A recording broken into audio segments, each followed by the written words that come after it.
नमस्कार मित्रांनो, तुम्हा सर्वांचं MHTV चॅनलवरती स्वागत आहे। मित्रांनो, तुम्ही जर चॅनलवरती नवीन असाल तर चॅनलला सबस्क्राइब करा।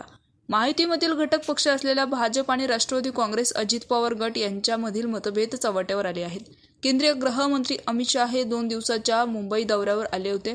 या दौऱ्यादरम्यान राज्याचे मुख्यमंत्री देवेंद्र फडणवीस आणि उपमुख्यमंत्री एकनाथ शिंदे यांच्यासह भाजपाचे प्रमुख नेते त्यांच्या स्वागतासाठी व कार्यक्रमाला उपस्थित होते। मात्र उपमुख्यमंत्री सुनेत्रा पवार या संपूर्ण कार्यक्रमामधून गैरहजर राहिल्याने सर्वांचे लक्ष वेधले गेले।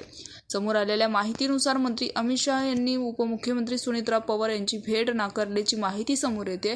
या भेटीला नकार मिळाल्यानंतर त्या मुंबई सोडून पुण्यात गेल्या आणि तिथल्या आपल्या जिजाई या निवासस्थानी कार्यकर्त्यांशी संवाद साधत होत्या। या राजकीय दुराव्यामागे प्रसिद्ध राजकीय रणनीतिकार प्रशांत किशोर यांची एंट्री कारणीभूत मानली जाते।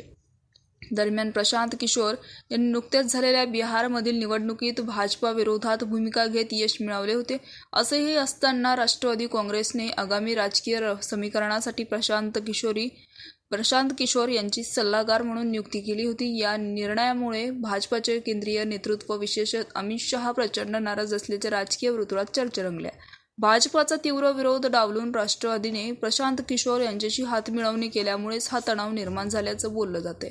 यामुळे सुनेत्रा पवार यांनी मुंबईतील अमित शहा यांच्या कार्यक्रमापासून दूर राहणे पसंत केले की त्यांना दूर ठेवण्यात आलंय।